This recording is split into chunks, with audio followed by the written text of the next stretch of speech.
was a real damn good mower. That thing got a crack in the fuel tank, and the muffler on it got a big hole in it, so give a few reps and she backfire like a cannon, but it was a damn good mower, that one they robbed it there. I actually tried it in for that Victor. I don't know the dreadful mistake I ever made, but they're a good that Victor did like that, but no, the Greenfield died, and they couldn't push it. They just could not push it. He said, "I'm not doing the mower with this thing." I said, "Well, it's flat." He said, "It's still too heavy." I'd say, "Yeah, it's a bit heavy. It doesn't matter. Good exercise."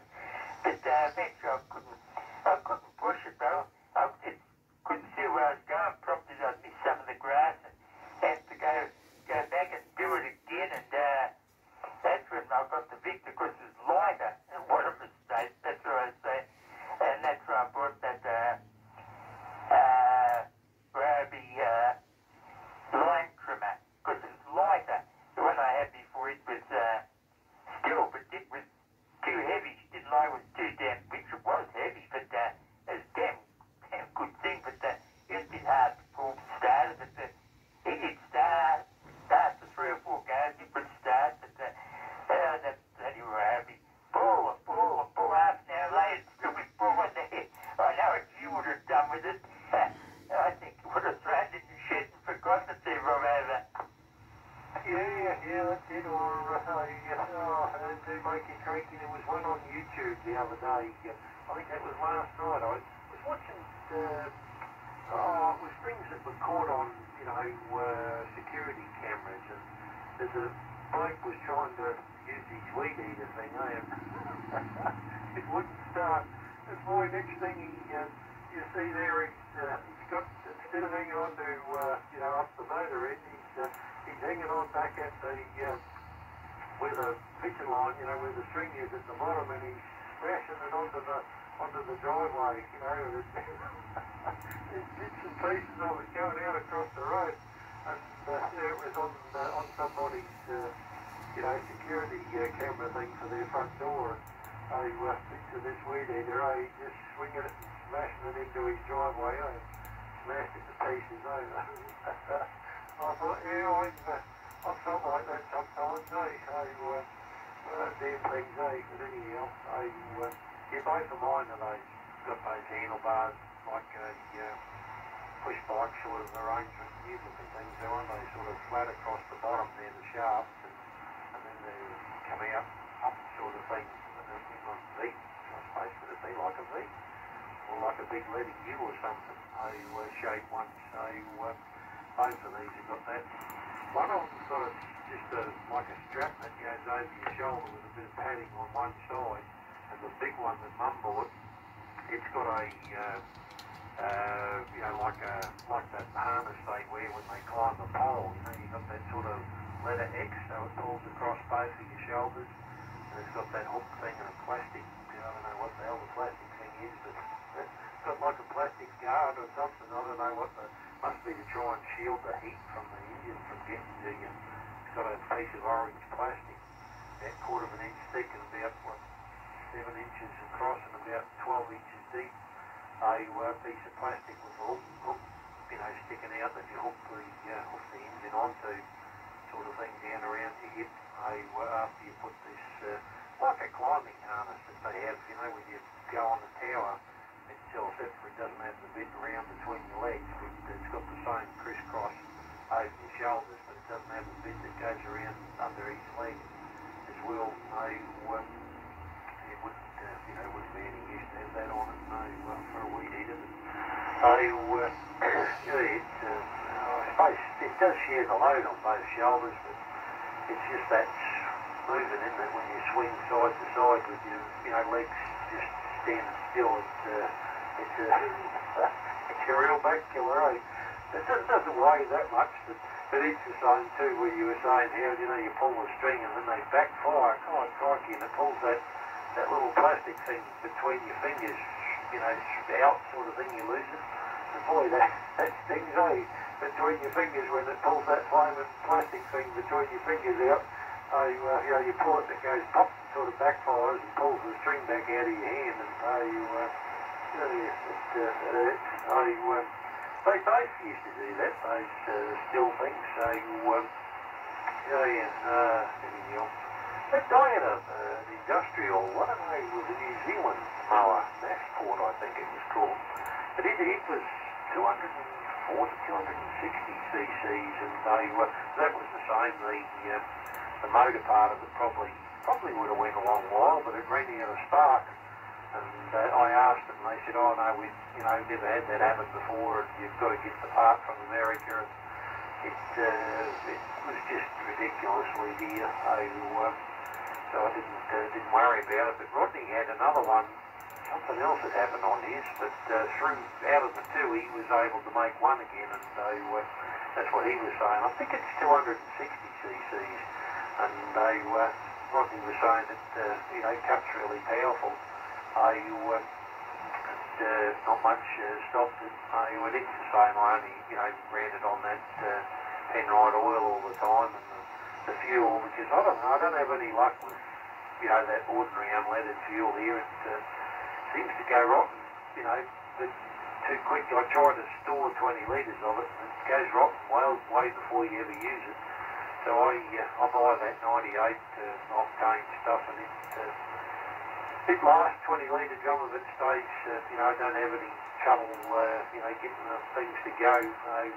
When you get to the bottom of the drum, and we buy more than 20 litres at a time. I normally buy 60 litres, of fuel for the mowers.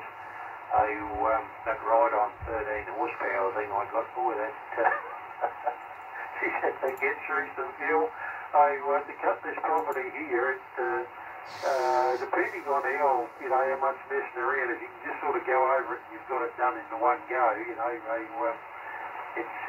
uses about 8 litres, but if you sort of think, maybe I should go across it as well, if you cut across a bit of it, as well as, up and down the yard, it takes 10 litres of fuel to do the yard. It really sails through the fuel, that thing. Unreal.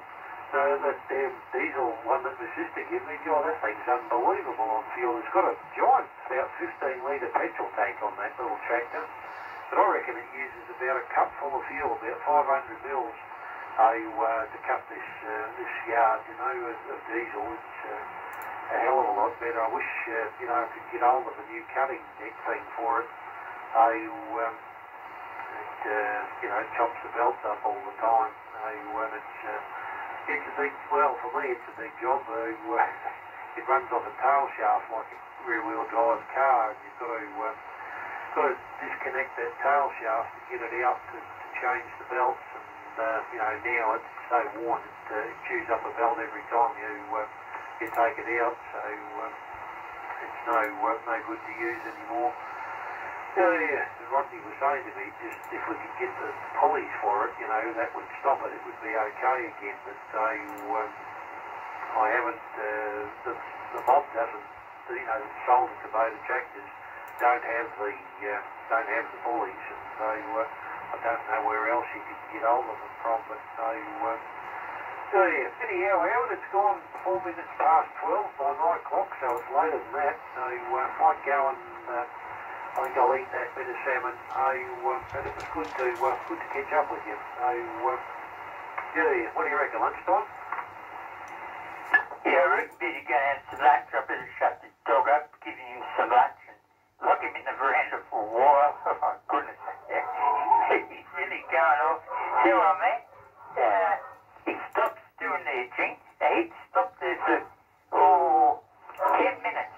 Not a thing. Now he's off again now. And this will happen for bloody hours. Eddie's just stupid. I know when I used to do it, I just did in one go, half an hour, edging done. The one took maybe an hour because I was, I just take my time. Plus, I never used to hurry. I used to go well. Because the first mower I had, the Honda mower I had, it was only a very narrow cut, only 16-inch cut. That was a great little mower, but I ran over a piece of steel sticking out the ground. Only quarter-inch steel, I don't know what was a 10 peg or something like that, and bent the shaft on it so it didn't run too hard after that. But, the mower place didn't want to fix it. They said, oh, we've got to get a new shaft and all the rest of it there. But, yeah, had the same motor that the Postie's motorbike had. I said to the fella, oh, it's not the Postie off and steal his bike and get the motor out of it. He laughed. He said, no, he said, it's the exact same motor. I said, yeah, I said, if you start up without the plate underneath, I said, it sounds like the Postie's bike too, but there's a great little mower there, and he could push it round. It was a plastic body that just about indestructible. Then you could run over rocks every time they just bounce off that plastic, and yeah, grunting. I didn't have to ever scrape stuff out from underneath it. He'd already had that attachment on. He'd clip the hose in and start the hose going and pull the cable away. She went every time, no problem. It was such a lovely light mower, so easy to start. I never ever saw that mower start less than, just one pull, that was it. Two would be, if you think, what's the matter with the mower? It's like that there, Rob. Just one pull away it would go, and that's right, a little edge I brought from New South Wales and couldn't get a carburettor kick forward, a little Robbins. That's the one that had the steel plate for cut and everything. It was nice and light. It had a strap over the shoulder, only one shoulder. It went over your neck, over your shoulder, and you didn't have it in front of you. You walked along with it beside you. And you just kept walking. You didn't have to wave it backwards and forwards. You just kept walking. It was a great little edge of that thing there. And if you wanted to cut the long grass, you just bring the thing round on your shoulder further, and it would cut the real long grass there with that blade on there. But a friend of mine up in Caboolture, he knew he was going to be smart with that real long pale and that real thick grass, he calls it tree grass. Actually had up at Little Mountain, he called it tree grass. He said it trunks on like trees. Anyway, that's what he did. He put piano wire on the bottom of the bloody thing for cutting the thing. Anyway, it hit the thing, come back and got his leg. So he got big cuts on his leg from the bloody piano wire. Stupid bugger. I said to him, what'd you do that for? He said, because he said, that nylon string just snapped every time.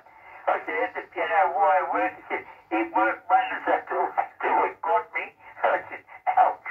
He said, yeah. He said, I used it for about 3 months. He said, I never ever thought one day. He said, it just bounced back and got me. I said, whoa. He said, gee, drop that tree grass down. He said, like you wouldn't believe. He said, just pull the thing and he said, pull up on the full go. And he said, it just mow it down like crazy. And I said to him, why didn't you buy one of those edges with the saw blade thing on? He said, never thought of it. He said, because I lived in Wollongong, he said, I didn't have this tree grass. He said, I had up at Little Mountain there. He said, gee, he said, eating the mower. He said, it'd stop a real good powerful mower. He said, because you run over the stuff of that tree grass. He said, boy, he said, just knocked the mower out of your hands. He said, so I don't like that tree grass, but there it is, dang Caboolture hasn't got the tree grass. It's normal grass. He's too old now, so he gets the mowing contractor out and lets him do it. He said, there's no tree grass here, so you don't have to worry about it. But that's what he called that real thick grass there, or tree grass there over. Yeah, it's solid stuff, eh? It's root stuff sort of, plats itself like rope. You get, 2 or 3 of the plants on the top part of the fence, and where it goes down into the ground, it sort of winds itself like it's been platted, and it's nothing to be 5/8 of an inch thick. And boy, gee, it's tough stuff. It certainly opts into that string. Yeah, when you were talking about putting the wrong sort of things on stuff, I had one of those electric weed eaters years ago, and yellow and green ones, like American things they were, but they yeah, and we had a, I don't know, some sort of a vine thing used to grow in the old chook pen, and they, anyhow, it had a sort of a thing where you put the line in it used to go through two holes in the in a base, you know, to hold it. And I thought, gee, that might work with a bike spoke in there. You know, I thought the little curved head of the bike spoke, I thought it'll probably do a better job of cutting this line. And I put two bike spokes in there, and it certainly did cut the line well, but it must have been too hard for the motor. It burned it out, I was going away, and I thought that I must have pulled the power cord out of the wall and just stopped, you know, and I went back, and it was plugged in still, but it burnt the motor out. That's when we bought the first of the petrol ones. Yep, alrighty then, now I'm going to go and eat that bowl of salmon and gherkin stuff that I made. I'm not going to worry about the bread today, being stuff that diet the bad. I know the difference when you know it's hard to get that gluten-free bread at the moment. You don't have a lot of choice. This one she's got this time falls to bits. You know, you try to butter it, just all falls apart. And they were so dry without anything. Alrighty, well good now. I reckon it's lunchtime. Yes, I reckon it's it too. Talk about weed eaters. Electric one. That's the first one I ever had. I bought it home after I bit through the edges. I didn't get a chance to do 10 foot of etching. You know what happened to it? It caught on fire. So I took what was left back to the mowing place and said, that weed eater's no good, look what happened to it. And so I said, oh my goodness, he said, I've had a couple of these come back, this has happened to it. He said, did you use it much? I said, I got home, plugged in, turned on, did 10 feet and that's it. I said, it's finished. He said, there's not a bark under it. I said, yeah. I said, just, I said, next thing was a puff of smoke and a great flame. I said, it was burning. He said, what did you do with it? I said, threw it on the grass. I don't want nothing to do with it. He said, you put all the bits back. He said, I'll give you the full price of that back. He said, I'll sell you a little petrol one. Oh, gee, this one I ever had. I really liked that one. It was light and everything. Even the net could use that one because you didn't have to wave it around, side to side. You just hang it over your shoulders, carry it in front of you, and let it just walk along the fence and keep the power up on it. It was a great little unit. I really liked that one. And only 28 cc's.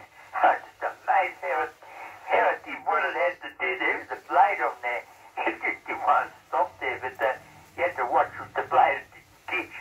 It never got me, but it could have got someone if they wouldn't have been careful with there. But I was really unhappy I couldn't get the carburetor kit fit because they would have got the carburetor kit fit and kept that damn thing going.